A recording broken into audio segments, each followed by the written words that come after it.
Pasulong man o paurong ang alon, sino mang mangingisda ay kailangang lumusong at sumulong.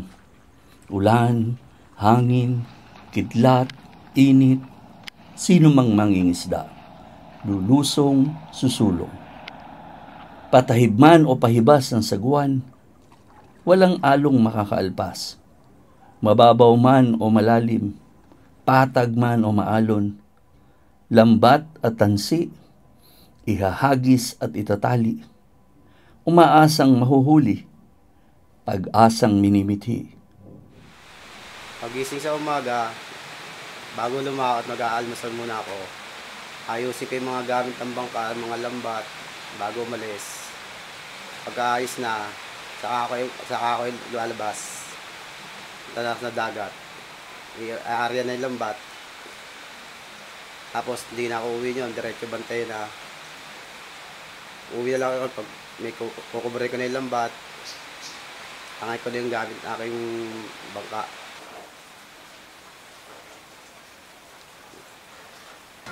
Sa pangingisda ako, umabot na ako ng gantong edad na 47. 13 anyos, nasa dagat na ako eh. Ang kinabuhay ng pamilya ko talagang dagat. Wala salin lahi na kami, yan. Puro dagat. Dagat. Kaya alam, minsan, hirap. Inaabot namin. Libo-libong mangingisdang Pilipino ang nakatali sa kanilang mga bangka. Dito isinasakay ang huling kabuhayan na nagmumula sa kanilang laot ng pangarap. Sa bayang binubuo ng 7,107 isla at napapalibutan ng mayamang karagatan, natural na marami sa mamamayan ang maging mangingisda. Mahirap, peligroso, at mabigat na hanap buhay ang pangingisda. Ngunit ito ay marangal at maipagmamalaki.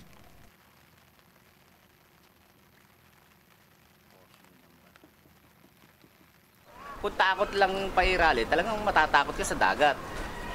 Pero kung pamilya isipin, kayang buhayin nang dahil sa dagat. Minsan, nakakaano ka sa bahay, wala kang ginagawa, kailangan mo maghanap talaga ng kakainin para sa pamilya mo. Pipilitin mo na rin kahit anong hirap. Siguro kung pagpapat ko yung trabaho sa dagat, hindi ko kakayanin. Dahil dito na ako namulat sa dagat. Dito na ako tumanda hanggang sa pagtaki ng mga anak ko, hanggang sa pagtanda ko. Ito na ang tanging pamamana ko sa kanila. Parang pangit dito masaya kanina.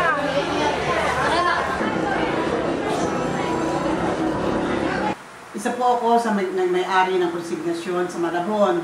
Ang alam po ng iba, ang hanap buhay na pangingisda ay petik-petik lang o baliwala. Subalit, diyan po nanggagaling ang kinakain ng halos milyong Pilipino.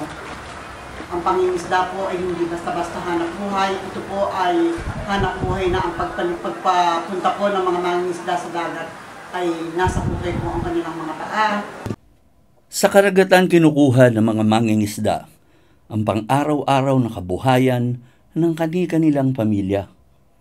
Liban sa pagkain, ang perang kinikita nila sa pagbebenta ng kanilang mga huli ang siya nilang pinanggagastos sa kanilang mga pangangailangan.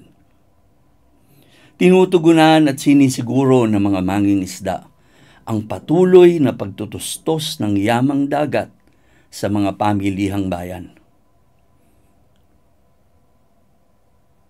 Di makakaila na ang mga mangingisda ang totoong bayani ng karagatan.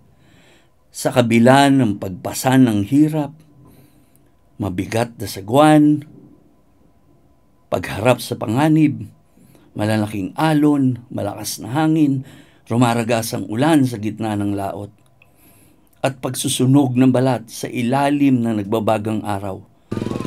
Siguro sa aming isang magdaragat,